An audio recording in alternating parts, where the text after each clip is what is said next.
Hello, I'm the Universal Critic. I talk about whatever I want and whenever I want. And I just got back from a screening of Beauty and the Beast 3D, and I absolutely love this movie. I loved it as a kid. I love it now, and I especially love seeing it on the big screen because I don't think I ever did see it on the big screen.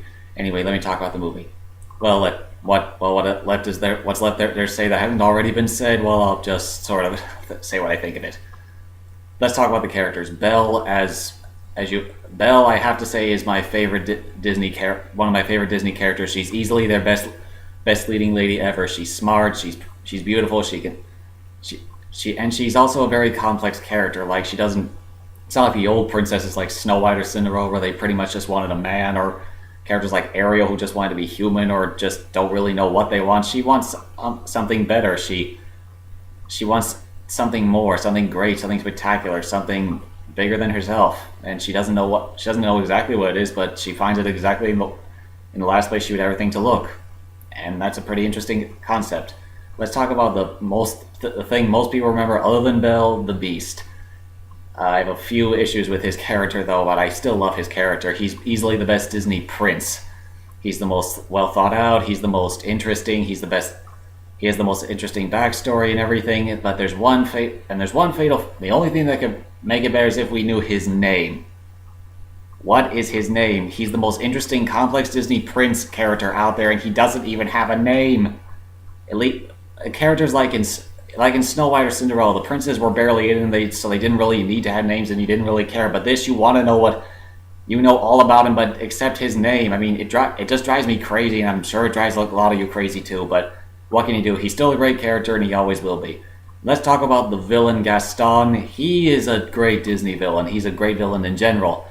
He doesn't start off as an evildoer. He just starts off as a jerk, but he's also the town hero because, well, in any other movie, he's handsome he's good looking and all, but he's also an asshole. He's a total asshole. He's a old jerk, but still the town celebrates him because, well, he does heroic things.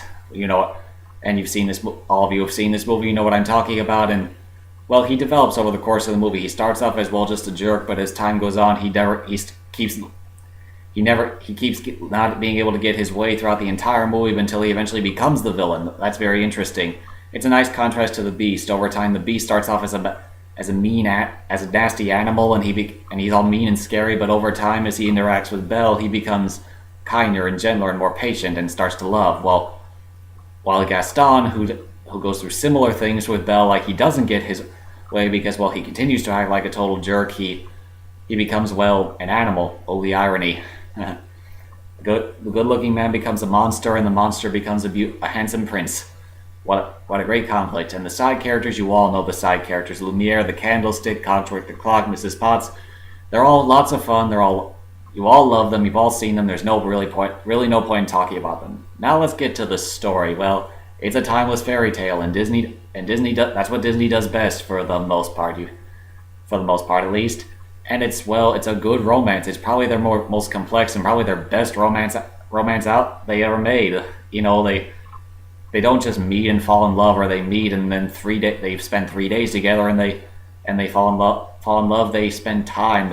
At first time they don't love each other. In fact, they're scared of Belle is afraid of the Beast, and the Beast can't stand Belle because, well, she won't have anything to do with him, and that's a great setup. It really pans out very, very, very well. They start to let their defenses down. They start to see the good in each other, and eventually the Beast learns to sacrifice his personal happiness for her because he loves her, even though he knows it will doom him to eternity as a monster. You've all seen this movie, so there's no real spoiler there.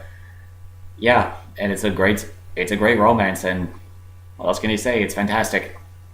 Now let's get to the songs. Well, we all know the song. You all know the songs too. It's Alan Menken and Howard Ashman. They get the tone perfect. They're romantic. They can be diabolical. They can, especially the two songs you all remember are "Be Our Guest," in the dining room, and "Beauty and the Beast" from the ballroom scene, which I'll talk about the ballroom scene later.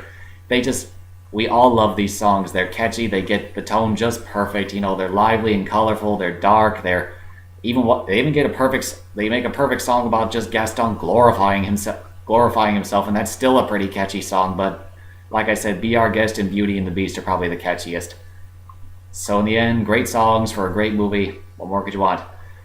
Now let's get to the best part of any Disney movie, the one that keeps bringing everyone back, is the animation. And wow, does this animation really work?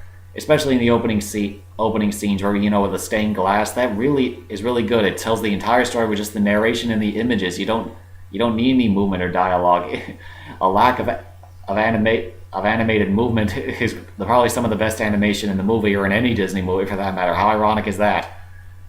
And of course, and of course there, and of course there's the design of the castle, which I really love. Which is like it's so dark and creepy and haunting. It's like something out of The Haunting, really. I mean, look at it. Just if you've seen the movie, you know what I'm talking about. It's big and menacing and dark and gloomy. It just looks perfect. But it, and well, this also brings me to the last part of the review, the 3D. How was the 3D? Well, when I first heard they were converting Beauty and the Beast to 3D, I thought, really, would that really work? But and yeah, I know what you're all thinking. I just thought it's not that I didn't was against converting to 3D. I think 3D can work really well if the conversion process is done well. I don't really understand I don't know how the conversion process works, but I'm sure it's very complicated. I'm sure it's also a little confusing when you think about this is a 2D animated film and they're making it into 3D, so it's like 2D 3D movies. Interesting choice, but well, actually, surprisingly, it worked a lot better than I thought it would, especially during the song Be Our Guest, with everything jumping around, everyone dancing. It's really good. And of course, the ballroom scene, it kind of leaps off the screen, like, especially the backgrounds, they like come forward. It's like I'm not saying it's like Avatar levels of 3D or How to Train Your Dragon or anything, but it really, really works. It worked a little better than it did in The Lion King 3D, which I also saw in the theaters and is one of my favorite Disney movies as well. But it's not that it didn't. There's just one thing that this brings me to Lion King 3D brings up to another topic. Some people said in that movie the 3D conversion process made the colors like a little muted, like they weren't as bright, and it wasn't as bright as it was in like the DVD or in the original version. Which I didn't notice, by the way, but I guess you could say it's there, but I didn't see it. Anyway, in Beauty and the Beast, I think it had the opposite problem. It made it brighter, like, especially in the castle, it didn't make it look as menacing. Like, let me explain.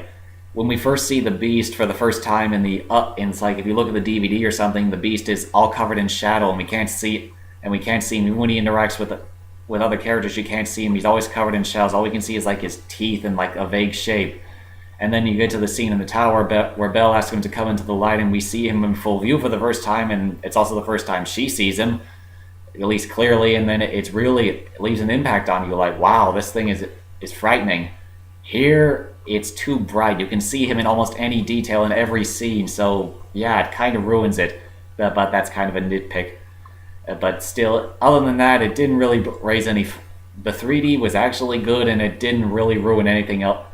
It didn't mess up anything else in the animation. At least for me, it didn't. I can't speak for any of you, or maybe I can because I have a web show, so I can say whatever I want. Anyway, overall, Beauty and the Beast 3D is perfect. It's just a perfect Disney movie. It's one of my favorite Disney movies. It's one of my favorite movies ever. In fact, top 10 easily. And there's, like I said at the beginning of this review, there's not much to say that hasn't been said already. So check it out. I highly recommend it. In the words of Joe Bob, 4 stars, check it out. I'm the Universal Critic. I talk about whatever I want, whenever I want. Goodbye.